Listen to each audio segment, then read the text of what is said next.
Good morning, students. I am Sudesh Sharma, your English teacher, and today in this video I am going to start your next chapter. The name of the chapter is The Making of a Scientist. This chapter is about a scientist, how he had made his start in his career, what difficulties he has faced in his life. This is all about those things. So the chapter name is The Making of a Scientist. Here scientist is a 22-year-old man, Richard Albright. Let's start our chapter. At the age of 22, a former Scout of the Year excited the scientific world with a new theory on how cells work. यानी कि जो Richard एब्राइट है, इस time पे जो उनकी as है वो कितनी है 22 ईयर्स. और जैसा आप इंट्रोडक्शन में रीड करोगे, Richard Ebright has received the Searle school award and the सैगरिंग लो award for biochemistry and molecular biology. तो उन्होंने इन फील्ड्स में ये अवार्ड विन किए हैं. He has received these prizes. It was his fascination for butterflies that opened the world of science to him. Fascination means attraction. Attraction. तो जो Richard एब्राइट है उनको अट्रैक्शन थी बटरफ्लाइज के लिए. तो his attraction for butterflies opened the world of science to him. तो Richard एब्राइट 22 years के हैं और उनको स्काउट ऑफ द ईयर का अवार्ड मिला था और उन्होंने ही वर्ल्ड को थ्योरी दी थी हाउ सेल्स वर्क, कि जो ह्यूमन बॉडी में सेल्स होती हैं वो कैसे वर्क करती हैं. Richard H एब्राइट and his college roommate explain the theory in an article in the proceedings of the national academy of science. This is the name of A journal magazine. कि उन्हें और उनके जो कॉलेज फ्रेंड थे उन्होंने proceeding of the national academy of science में एक article लिखा था और उसमें इसी थ्योरी को एक्सप्लेन किया था how cells work. It was the first time this important scientific journal had ever publish the work of college student. ये पहली बार था जब इस मैगजीन के आर्टिकल के अंदर किसी कॉलेज स्टूडेंट ने लिखा था. In sports, that would be like making the big leagues at the age of 15 and hitting a home run your first time at bat. Here home run means कि जैसे आप cricket खेलते हो, कोई नया प्लेयर है और वो फर्स्ट बॉल पे ही सिक्सर मानता है, तो उसकी जो उसी टाइप से बेसबॉल के अंदर होम रन होता है कि जो वैल्यू क्रिकेट गेम के अंदर सिक्सर की है वही बेसबॉल के अंदर होम रन की होती है. कि इसकी कंपेयरिंग होम रन से हो सकती है कि जैसे आपका पहला मैच हो और आपने उसी पे होम रन ले लिया हो. तो यही इन बॉयज़ के साथ हुआ कि उनका पहला आर्टिकल था और उसको इतनी सक्सेस मिली. For Richard Ebright it was the first in a long string of achievement in science and other fields and it all started with butterflies. Long string, एक लंबी chain.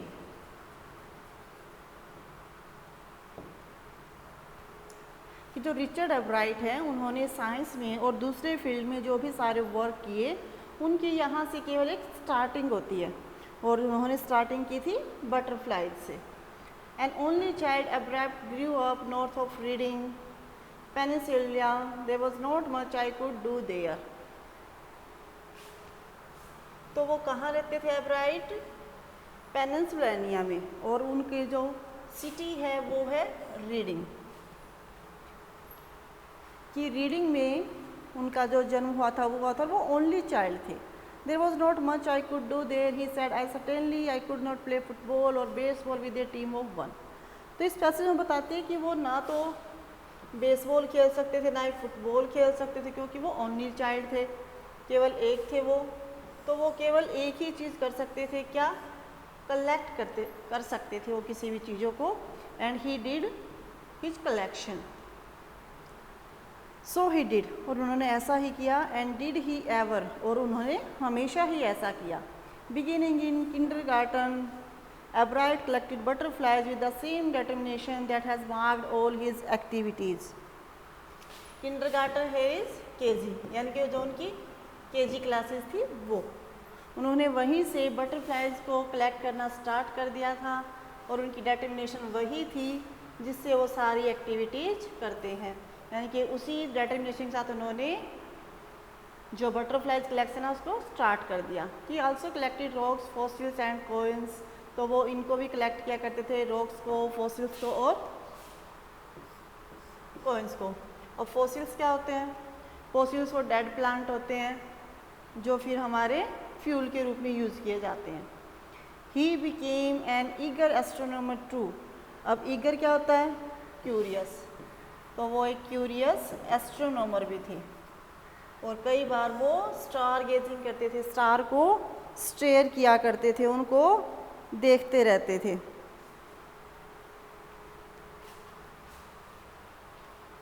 From the first he had a driving curiosity along with a bright mind, तो उनका mind कैसा था? Bright था, उनका काफ़ी तेज़ दिमाग था और वो हमेशा क्यूरियस रहते थे। He also had a mother who increase his interest in learning, तो उनको मोटिवेट कौन किया करता था? उनकी मदर, वो हमेशा उनको इनकरेज किया करती थी। She took him on trips, brought him telescope, तो उन्हें ट्रिप पे लेके जाती, उनके लिए टेलीस्कोप लाती, microscope, cameras, mounting materials and other equipment, and helped him in many other ways. Equipment, things, सामान, चीज़ें, और उनकी इन चीज़ों में वो हेल्प किया करती थी, क्योंकि उनका पता था कि उनका जो बेटा है उसका माइंड क्यूरियस टाइप से है, तो उसके लिए काफ़ी वो ट्रिप्स वगैरह ऑर्गेनाइज किया करती थी। I was his only companion until he started school, his mother said, तो उसकी मदर कहती है कि वो अकेला बच्चा था और उसकी कंपेनियन केवल मैं थी, जब तक उसने स्कूल स्टार्ट नहीं किया घर में वो हमेशा मेरे साथ ही रहता था। After that I could bring home friends for him, फिर मैं उसके लिए उसके फ्रेंड्स लाने लग गई। But at night we just think together, लेकिन रात को तो हम सभी एक साथ ही चीज़ें किया करते थे। Richie was whole life after his mother died when Richie was in 3rd grade, तो रिची जब 3rd ग्रेड में थे उनके फादर की डेथ हो गई थी, उनके फादर मर गए थे। फिर दोनों माँ और बेटा, mother and the son started spending time together. She and her son spent almost every evening at the dining room table. If he did not have things to do, I found work for him. तो यहाँ पे उनकी mother बताते हैं कि वो कैसे उसको मोटिवेट किया करती थी, कि जब भी उसके पास करने के लिए कुछ नहीं होता था तो जो उसकी मदर है वो उसको वर्क दिया करती थी। ही लाइक्ड इट, और उसको ये चीज़ अच्छी लगती थी, वो सब कुछ लर्न करना चाहता था, and learn he did. He earn top grades in school, तो he was a very intelligent students on every day things. He was just like every other kid, his mother said. तो उसकी mother कहती है कि वो वैसे दूसरे बच्चों की ही तरह था। By the time he was in 2nd grade, Ebright had collected all 25 species of butterflies. तो 2nd grade में उन्होंने 25 species को कलेक्ट किया था बटरफ्लाइज की, जो उसके होम टाउन के आसपास उड़ती थी, वहाँ पे उन्होंने कलेक्ट किया था। तो यहाँ पे जो बटरफ्लाइज हैं उनके सभी के नाम गिवन है यहाँ पे, ये इनके स्पीसीज के नेम हैं। बिग कॉपर है, purplish copper, this all are the names of butterflies. That probably would have been the end of my butterfly collecting, he said. तो जब उसने सभी 25 स्पीसीज को कलेक्ट किया, उन्होंने क्या सोचा, ये जो मेरा बटरफ्लाई कलेक्शन का मेरा काम है वो अब एंड हो चुका है, ख़त्म हो चुका है। लेकिन तभी उसकी मदर चिल्ड्रन बुक लेके आई, and the name of the book वो the travels of monarch X. Monarch here is a species of butterfly, ये जो बटरफ्लाई स्पीसीज होती हैं उनकी travel. That book which told me how monarch butterflies migrate to Central America, और इसी book को read करने के बाद एब्राइट को पता चला कि जो मोनार्च बटरफ्लाइज हैं वो सेंट्रल अमेरिका चले जाती हैं, और इसी चीज़ ने वर्ल्ड ऑफ साइंस में उसके एब्राइट के लिए अपने गेट खोल दिए।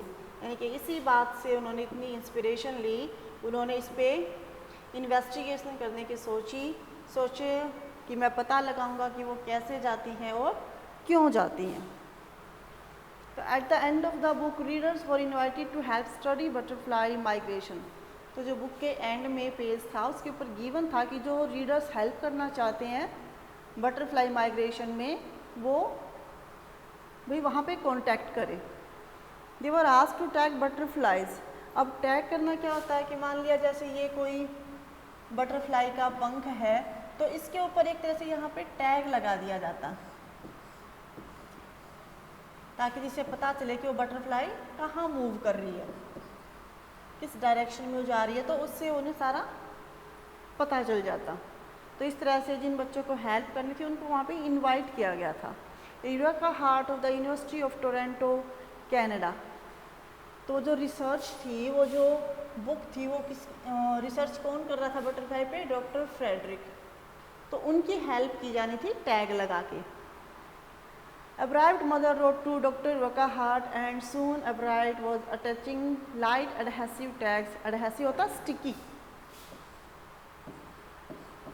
तो अब्राइट की जो मदर थी उन्होंने रिसर्चर्स को लिखा कि उनके बेटे को अपने साथ ले, ताकि वो जो मोनार्च बटरफ्लाइज है उनके ऊपर टैग्स लगा सके। Anyone who found a tagged butterfly was asked to send the tag to Dr. Rebecca Hart. तो जिसमें किसी को टैग्ड बटरफ्लाई मिलती उसको वो टैग डॉक्टर को सेंड करना था।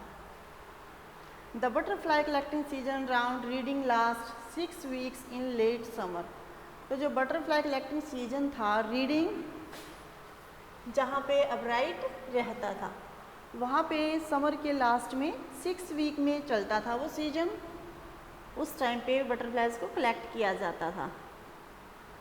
If you are going to chase them one by one, you would not catch very many. यदि आप उन्हें एक एक करके कैच करो तो आप ज़्यादा को नहीं पकड़ सकते। So the next step for a bride was to raise a flock of butterflies. तो उसका नेक्स्ट स्टेप क्या था कि वो बटरफ्लाइज के फ्लॉक को पैदा करे, बटरफ्लाइज के फ्लॉक को संभाले, उनके ग्रुप को संभाले। तो उसने क्या किया, एक फीमेल मोनार्च को पकड़ा, उसके एग्स लिए और उनको अपनी बेसमेंट में ग्रो किया, जिससे उसने उसका लाइफ साइकिल देखा कि जो एग्स थे उनसे कैटरपिलर बनता है, फिर पुपा बनता है और उसके बाद फिर अडल्ट बटरफ्लाई बनती है। So this is the life cycle of a butterfly.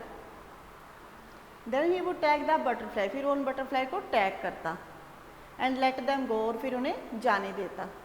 तो काफ़ी सालों तक उसने अपनी बेसमेंट में घर का जो तहखाना था उसमें यही एक्सपेरिमेंट किया और मोनार्च की डिफरेंट स्टेजेस का उसने रीड किया। Eventually I begin to lose interest in tagging butterflies. अब यहाँ पे आए हैं रिचर्ड अब्राइट, तो बार बार कई सालों से वो यही सेम प्रोसेस को रिपीट कर रहे थे, तो जो उनका इंटरेस्ट था वो अब ख़त्म होने लग गया। It is tedious means tired, अब वो इस चीज़ से थक चुके थे। And there is not much feedback, और इससे कुछ फीडबैक भी नहीं मिलता था। I had tagged were recaptured, जिनको मैं टैग करता था उनको फिर से पकड़ा जाता था। And they were not more than 75 miles from where I live, और जहाँ पे वो रहता था वहाँ पे 75 मील के एरिया में ही वो उन्हें फिर से मिल जाती थी। तो इस काम से अब उन्हें वो खुद को बोर फील करने लग गए। Then in the 7th grade he got a hint of what real science is when he entered a county science fair. तो जब उन्होंने काउंटी साइंस फेयर में पार्टिसिपेट किया, वहाँ जाके उन्हें पता चला कि रियल साइंस क्या होती है। वहाँ पे एक फेयर था। It was really a sad feeling to sit there and not get anything while everybody else had won something. कि जो साइंस फेयर था यहाँ पे हर किसी को कुछ ना कुछ मिल रहा था, लेकिन अब्राइट को कुछ नहीं मिल रहा था, तो काफ़ी सैड हो गया था। His entry was slides of frog tissues. तो जो अब्राइट है उनकी एंट्री क्या थी, उन्होंने क्या शो किया, जो फ्रॉग टिश्यूज होते हैं उनकी स्लाइड्स को वहाँ पे दिखाया गया। Which he showed under a microscope, microscope से दिखाया। He realize the winners had try to do a real experiment. फिर उसको क्या चीज़ रियलाइज हुई? He realize that winner had done the real experiment, they were not only displaying. अब जैसे Richard अब्राइट उन्होंने माइक्रोस्कोप से फीमेल जो फ्रॉग थे उनके टिश्यूज़ को शो किया, उनका खुद का एक्सपेरिमेंट कुछ नहीं था, तो उन्होंने इसी बात को फील किया। Already the competitive spirit that drives Richard Ebright was appearing, लेकिन जो उनकी कॉम्पिटिटिव स्पिरिट थी कि वो कंपटीशन करना चाहते थे, वो स्पिरिट उनकी शो हो रही थी अब। फिर उन्होंने जो नेक्स्ट ईयर आए उनके लाइफ के, he would have to do a real experiment. The subject I knew most about was the insect work I had been doing in the past several years. और सबसे ज़्यादा वो किन के बारे में जानते थे? इंसेक्ट्स के बारे में, जो पिछले काफ़ी सालों से वो उनके ऊपर स्टडी कर रहे थे, एक्सपेरिमेंट कर रहे थे। So he wrote to Dr. Eureka Hart for ideas and back came a stack of suggestion. Stack of means बहुत ज़्यादा, very much. तो उन्होंने डॉक्टर यूरेका हार्ट को लिखा और उन्होंने काफ़ी सारे सजेशन दिए उन्हें। उन्हीं के कारण अब्राइट बिजी रहे अपने हाई स्कूल में भी, और उन्हीं ने जो सजेशन दिए थे उसके बाद ही उन्होंने अपने प्रोजेक्ट में प्राइज़ मिलने लगा और इंटरनेशनल साइंस फेयर तक उन्हें प्राइज़ मिले। For his 8th grade project Ebright tried to find the cause of a viral disease that kills nearly all monarch caterpillar every few year.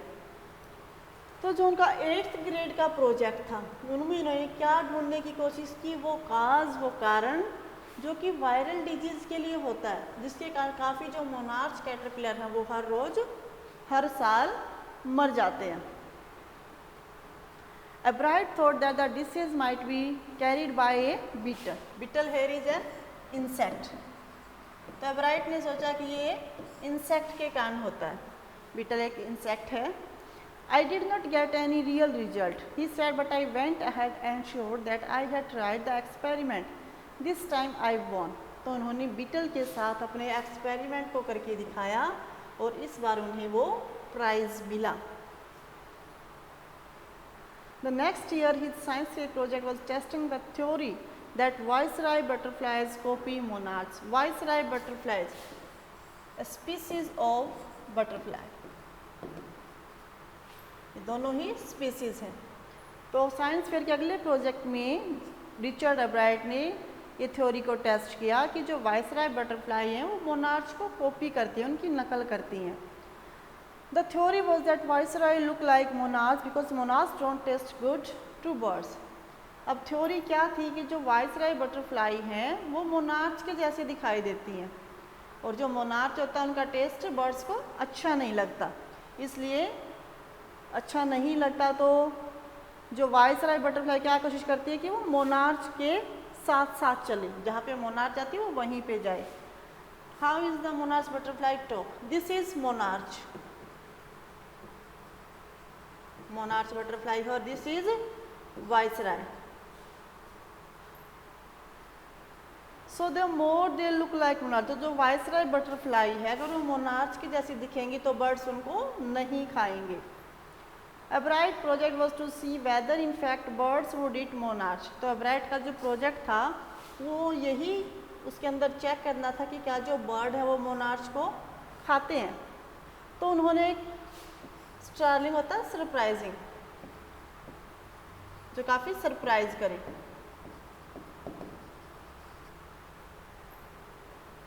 That a starling would not eat ordinary food, कि वो ordinary food नहीं खाते, it would eat all the monarch. जब तक उनको monarch butterflies मिलती है वो मोनार्च बटरफ्लाइज को ही खाते हैं। This project was placed first in the zoology division and third overall in county science fair. तो जो उनका ये जो प्रोजेक्ट था कि जो वाइसराय बटरफ्लाई है वो कॉपी करते हैं मोनार्च को, ये काउंटी साइंस फेयर में ओवरऑल पोजीशन पे थर्ड रहा और फर्स्ट रहा जूलॉजी डिवीजन में। In his second year in high school, Richard Abraham began the research that led to his discovery of an unknown insect hormone. तो जो उनका high school का सेकेंड ईयर था, अब की बार उन्होंने अननोन इंसेक्ट जो हार्मोन है उसके ऊपर अपनी रिसर्च की। Indirectly it was also led to his new theory on the life of cell. तो इससे भी उन्होंने अपनी एक नई थ्योरी बनाई. The question he tried to answer was simple. What is the purpose of the 12 tiny gold spots on a monarch pupa? तो pupa stage होती है बटरफ्लाई की, उसमें उनके ऊपर गोल्ड स्पॉट्स होते हैं. तो उनका क्या पर्पज़ है? ये नहीं कि वो सिर्फ सुंदर लगने के लिए वहाँ पे बनाए गए हैं. तो उनका क्या कुछ पर्पज़ है? उसने इसी का आंसर ढूंढने की कोशिश की. Everyone assume the sports were just ornamental. तो अब राइट कहते हैं कि हर कोई यही सोचता था कि वो सिर्फ ऑर्नामेंटल होते हैं, डेकोरेटिव होते हैं. Ornamental means decorative. But Dr. Durkheim didn't believe it. To find the answer, Albright and other excellent science students first had to build a device that showed that the spores were producing a hormone necessary for the butterfly's full development. तो जो sports होते हैं, सबसे पहले ये जाना गया कि ये हार्मोन रिलीज करते हैं जिससे कि बटरफ्लाई की फुल डेवलपमेंट हो सके. वो सिर्फ डेकोरेशन के लिए नहीं है, वो एक हार्मोन रिलीज करते हैं जिससे बटरफ्लाई की डेवलपमेंट कंप्लीट होती है. This project won Albright first place in the county fair and the entry into the international science and engineering fair. तो उन्होंने ये जो डिस्कवरी की उनके इस प्रोजेक्ट को फर्स्ट प्लेस मिला और वो इंटरनेशनल साइंस फेयर और इंजीनियरिंग फेयर में यहाँ के बाद उनकी एंट्री हो गई. There he won third place for zoology. He also get a chance to work during the summer at the entomology laboratory of the Walter Reed Army Institute of Research. तो उन्हें laboratory में work के लिए chance मिला और वो army institute of research में वहाँ पे जाके एक्सपेरिमेंट्स करने लग गए. ठीक है, तो जो उन्होंने ये डिस्कवरी की कि जो हार्मोन है वो रिलीज होता है जिससे बटरफ्लाइज की डेवलपमेंट कंप्लीट होती है. Entomology is here name of a science branch होती है, साइंस डीलिंग विद इंसेक्ट.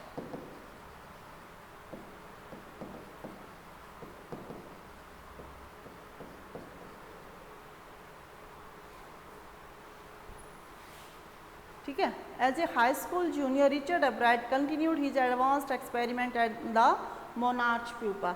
इसके बाद हाई स्कूल जूनियर में उन्होंने फिर से मोनार्च प्यूपा के ऊपर अपने एक्सपेरिमेंट्स कंटिन्यू रखे. That year his project won first place at the international science fair and gave him other chance to work in the army laboratory during the summer. और इसके बाद फिर उन्होंने आर्मी लेबोरेटरी में समर के दौरान काम किया. In his senior year he went a step further. वो एक स्टेप और आगे मूव कर गए. He grew cells from a monarch wing in a culture and showed that the cells would divide and develop into normal butterfly wing scale only if they were fed the hormone from the gold spot. तो अब की बार उन्होंने क्या discovery की? उन्होंने जो sales थे उनको और ज़्यादा ग्रू किया और उन्होंने ये शो किया कि जो सेल्स हैं वो तभी डिवाइड होंगी और तभी डेवलप होंगी जब उनके जो गोल्डन स्पॉट थे उनमें से वो हार्मोन रिलीज होगा. ठीक है. That project one first place for zoology eight the international fair. उनको इंटरनेशनल फेयर में फिर से फर्स्ट प्राइज़ मिला. तो उन्होंने जो अपनी समर थी ग्रेजुएशन के बाद आर्मी लेबोरेटरी में स्पेंड की. यहाँ पे उन्होंने और भी ज़्यादा एक्सपेरिमेंट्स किए. The following year summer after his freshman year at the Harvard university Albright went back to the laboratory of the Department of Agriculture and did more work on the hormone from the gold spot.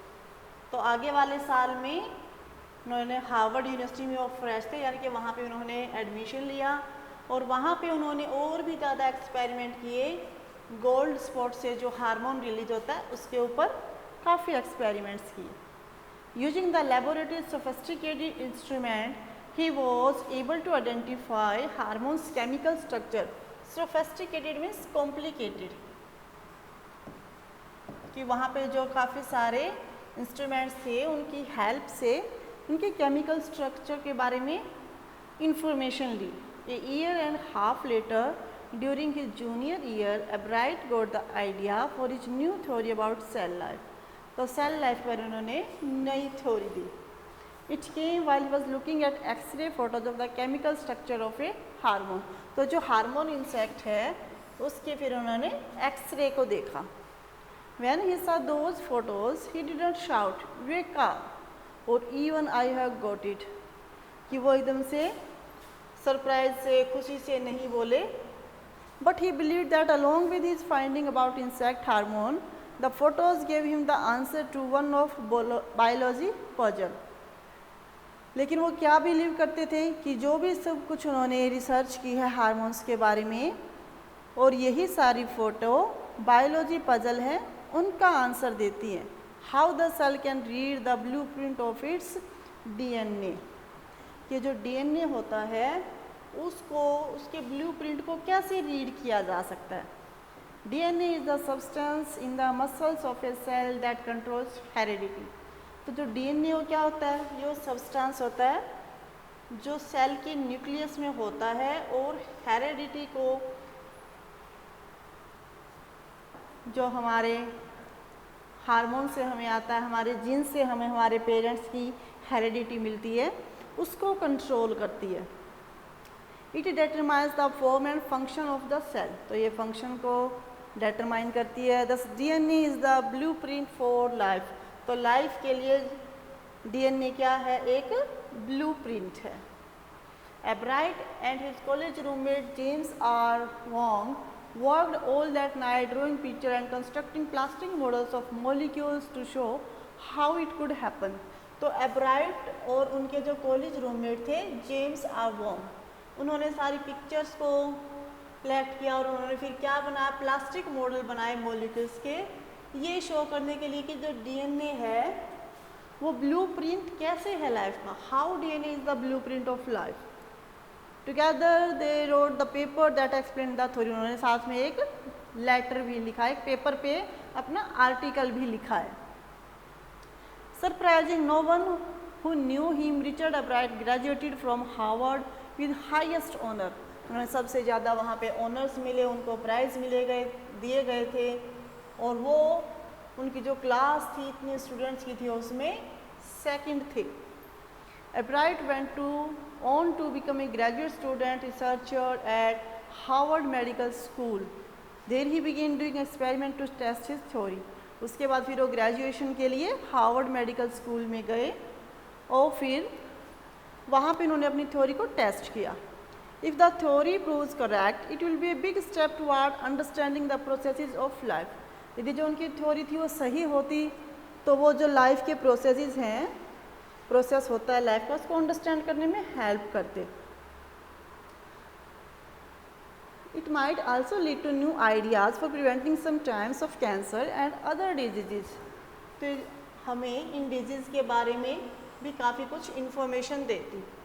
All of this is possible because of एब्राइट scientific curiosity.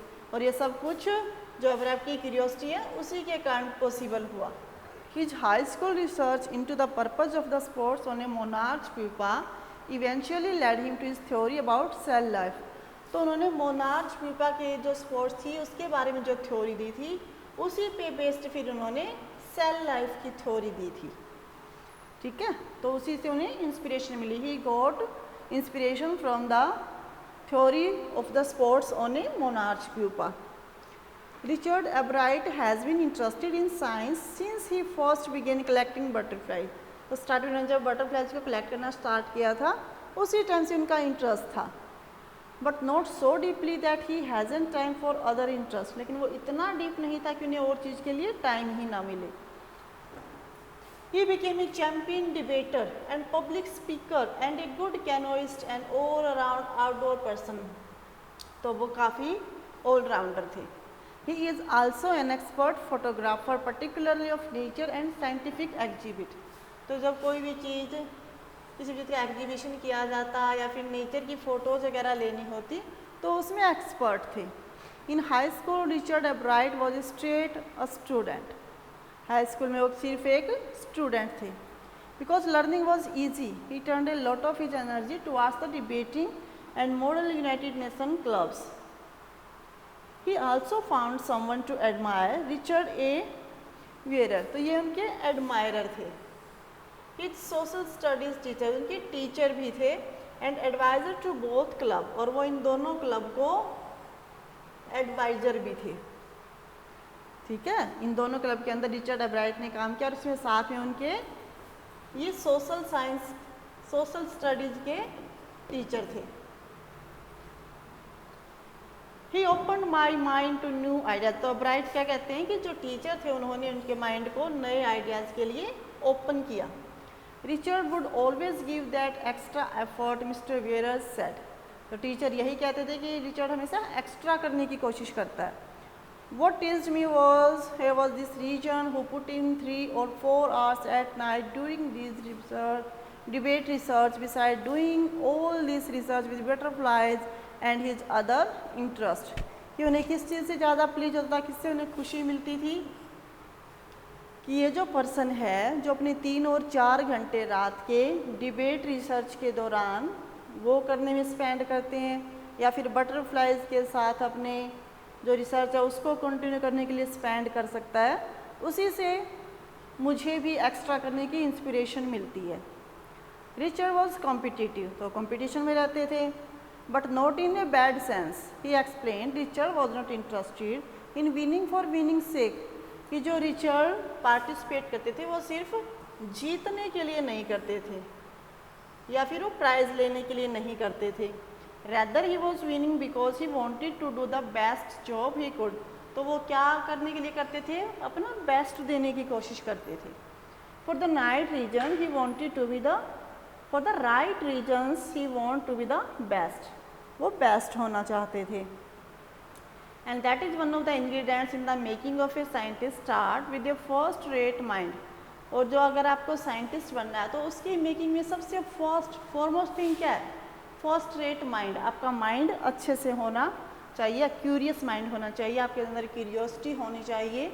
And mix in the will to win for the right reason. और आप right reason के लिए जीतना चाहते हो तो ये spirit आपके लिए फॉरमोस्ट है. एब्राइट हैज़ दीज क्वालिटीज. एब्राइट के अंदर यही सारी क्वालिटीज़ थी. From the time the book the travels of monarch x, this was the book and it was given to him by his mother. और ये जो बुक थी इसी से उनके जो वर्ल्ड ऑफ साइंस के दरवाजे खुल गए थे. एब्राइट has never lost his scientific curiosity. और जो रिचर्ड एब्राइट उन्होंने अपनी क्यूरियोसिटी को, ईगरनेस को अभी तक लॉस्ट नहीं किया है. He is still learning.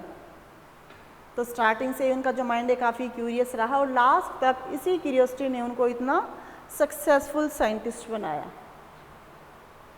So students, this was our chapter, the making of a scientist. I hope you all will understand this chapter. Thank you students.